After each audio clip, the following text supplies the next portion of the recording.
This should not still exist. Not here, not after this long. There is a corridor deep inside the wreck of the Bismarck where something is still changing in a place where everything should have finished changing decades ago. At nearly 5 kilometers below the North Atlantic, the ocean is supposed to be one of the most stable environments on this planet. Processes slow to a fraction of their surface rate. Chemical reactions stabilize. Systems reach equilibrium and stop. That is not a theory. That is one of the most consistent rules in physical science. Given enough time, isolated systems always resolve. They always finish. But this one hasn't. A metal chair rests against a collapsed bulkhead, partially buried in sediment that should have settled long ago. One leg has been consumed, reduced to a fragile, crumbling lattice of oxidized iron that can barely hold its own shape. The other leg is intact, solid, structurally continuous, and the boundary between them is not gradual. It is not a slow transition from one condition to another. It is a hard line, sharp, defined, and completely impossible given how long this wreck has been sitting in that water. In a system this old, this deep, and this stable, that boundary should not exist anymore. The chemistry should have equalized. The gradients should have collapsed. The difference should have disappeared. But it hasn't, which means something inside this ship is actively blocking the ocean from completing a process it should have finished 40 years ago. And the question that nobody has been able to fully answer is not why the ship is decaying. The question is why part of it still isn't, and what that means for everything we think we understand about how deep systems behave. At 4,800 meters below the surface, variation is not supposed to survive. That is the baseline. That is what the environment is designed, by physics, to prevent. Temperature sits just above freezing year-round with almost no fluctuation. Pressure exceeds 470 atmospheres. Light is completely absent. Energy input is minimal in almost every form that drives change at the surface. And in these conditions, the deep ocean does something very specific. It erases differences. Chemical gradients flatten. Reaction rates converge. Materials that enter this environment trend, slowly but inevitably, toward a uniform state that matches the surrounding chemistry. That process does not stop. It does not pause. Given enough time, it always wins. Except inside the Bismarck, it isn't winning. The variation inside this wreck is not subtle. It is not a marginal deviation that requires laboratory analysis to confirm. It is structured, measurable, and organized in patterns that directly follow the interior geometry of the ship, which means the system is not behaving like a passive object being processed by its environment. It is behaving like something still generating its own internal conditions. Something that should have been absorbed into the surrounding ocean long ago, but hasn't been. Something that is still, in a meaningful physical sense, resisting. From the outside, the Bismarck looks like a single object. But that description is physically wrong. The Bismarck is not an object in a stable environment. It is a boundary, a dividing line, that splits the ocean into two completely different chemical systems, occupying the same location. Outside the hull, the water is connected.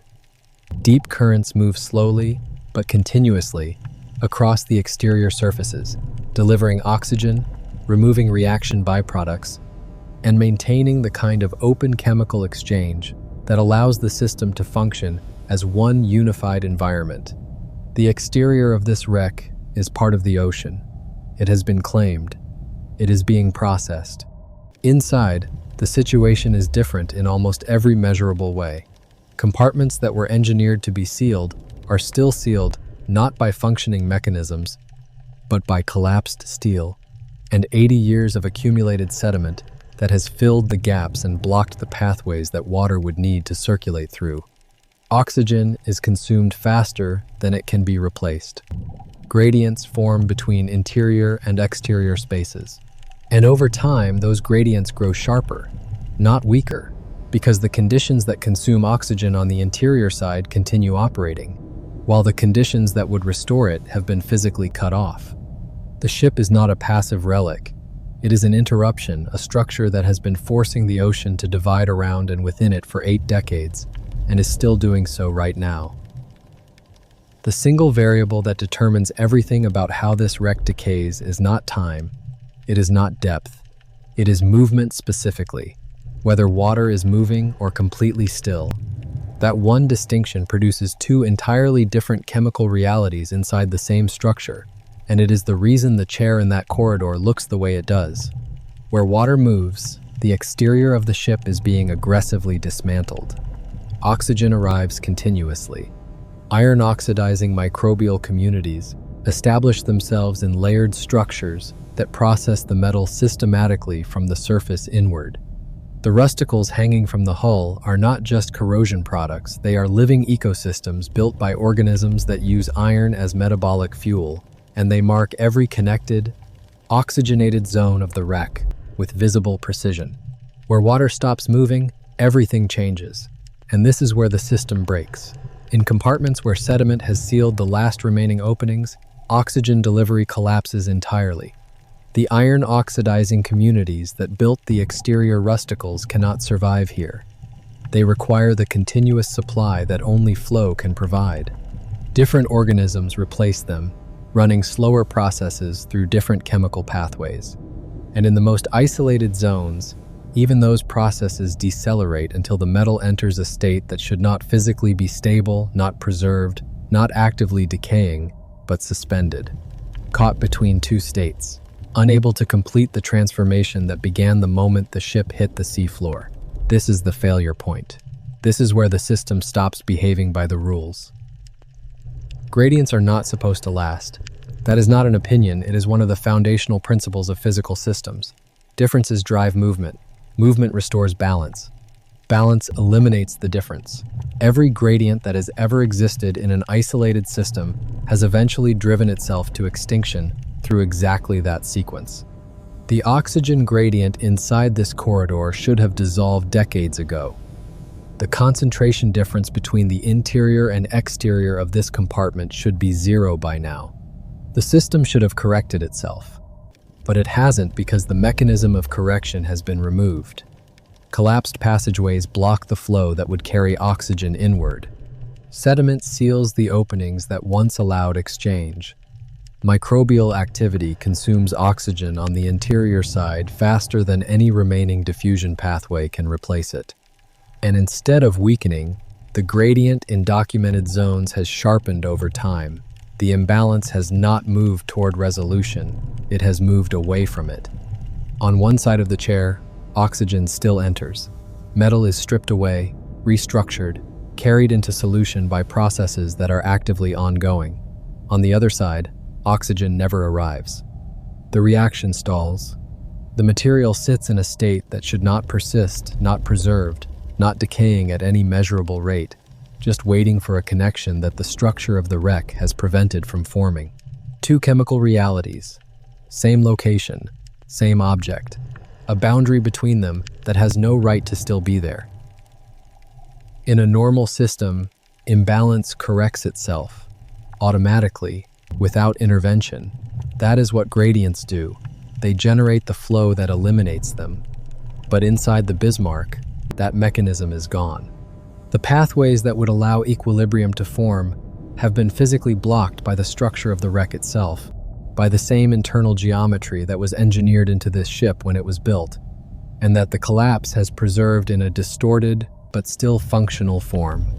So the imbalance does not correct, it persists. And over time, it becomes the defining characteristic of the environment inside this wreck. Not a temporary condition trending toward resolution, but a stable state of permanent disequilibrium, maintained by a structure that was never designed to be a chemical barrier, but has become one anyway. The ship is not decaying as a single system, because it is not being processed as one. It is being processed as thousands of isolated microenvironments, each one governed by its own conditions, each one separated from its neighbors by barriers the ocean has not yet breached. This should not still be happening. The system should have unified, it should have finished, but every sealed compartment is its own ongoing failure of equilibrium, and there are hundreds of them. The metal of the chair records all of this at the molecular level. A physical archive of every condition it has been exposed to, written into the microstructure of the iron itself, in a form that cannot be erased or falsified. The corroded leg has not simply weakened, it has been restructured from the inside out. Microscopic channels run through its interior pathways left by iron-oxidizing organisms that bore deep into the material rather than simply processing its surface, extracting iron compounds from the structural core and leaving behind a lattice so internally compromised that it retains its shape only because the surrounding oxidized matrix has not yet mechanically failed. This required continuous oxygen, continuous flow, continuous connection to the surrounding system.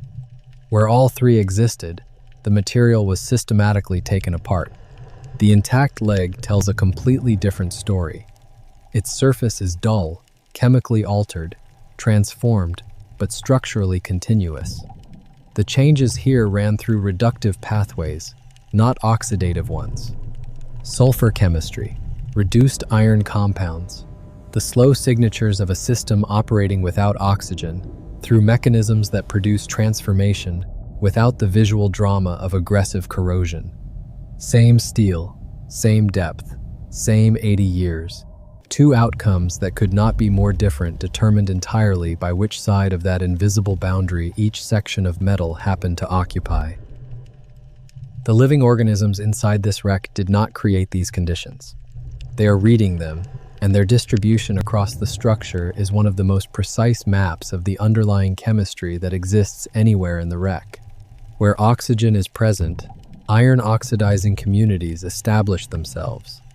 Their layered structures mark every oxygenated surface with visible biological architecture, rusticles, microbial mats, the elaborate physical record of a connected system actively processing its environment. Where oxygen is depleted, those communities are absent. Different organisms occupy the anoxic zones, running slower metabolic processes, leaving different chemical signatures, producing transformations too subtle to see, but chemically distinct from anything happening in the oxygenated sections nearby. And in the most isolated zones, even anaerobic activity thins, leaving surfaces that look almost untouched, but have in fact been processed by a system operating so slowly that 80 years have not been enough to produce a visible result. The absence of growth on one side of that chair is not silence. It is information. It marks exactly where the oxygen boundary runs, exactly where the connected system ends, and the isolated one begins.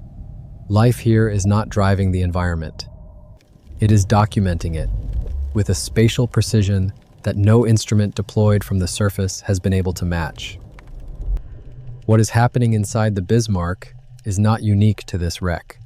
It is what happens to every large structure that enters the deep ocean, a process of integration that is slower, more fragmented, and more geometrically dependent than the models initially predicted. When a structure this size enters the deep ocean, it does not become part of it immediately. It resists. It creates boundaries. It divides flow. It imposes its own internal geometry onto an environment that is trying to be uniform. And the ocean works, continuously and without pause, to remove those divisions, to breach the barriers, connect the isolated spaces, and absorb the material into the surrounding system until no meaningful distinction remains between the wreck and the water. But the process is not smooth. It is uneven, fragmented, dependent on when and how specific physical connections form, on whether a particular bulkhead collapses in a way that opens a compartment or seals it more completely. The ship is not being erased. It is being integrated piece by piece, compartment by compartment, at rates that vary so dramatically across the structure that sections meters apart can be decades or centuries apart in how far the process has advanced. Connection is incomplete, which means the system is still active, still unresolved, still doing something that should already be done. The chair in the corridor is not an anomaly. It is a boundary marker, the most precise physical record anywhere in this wreck of exactly where the ocean has taken control and exactly where it hasn't. The corroded leg is not decay. It is connection flow reached it, oxygen reached it, the full system of the surrounding ocean claimed it and processed it completely. The intact leg is not survival. It is isolation, cut off from exchange, held in a chemical state that has no right to persist this long, waiting for the structural opening that will finally allow the process to resume. The boundary between them is not a mystery. It is a measurement, a record of where the ocean's reach ends and where the wreck's resistance, however accidental, however structural, is still holding. This system should have stabilized. It should have become uniform. It should have finished. But it hasn't, because the ocean is not simply breaking this structure down. It is learning how to enter it. How to move through corridors designed to be impassable. How to dissolve internal divisions that were built to be permanent. How to absorb a structure that was engineered, at every level, to resist exactly that. This is no longer a ship resting on the seafloor. This is a system in transition, a structure being rewritten, section by section, into the ocean itself. And until every compartment opens, until every gradient collapses, until every boundary finally disappears, the process will not end. It will continue, silently, unevenly, unfinished. Subscribe to Sunken Realms Deep, where history rests beneath the waves.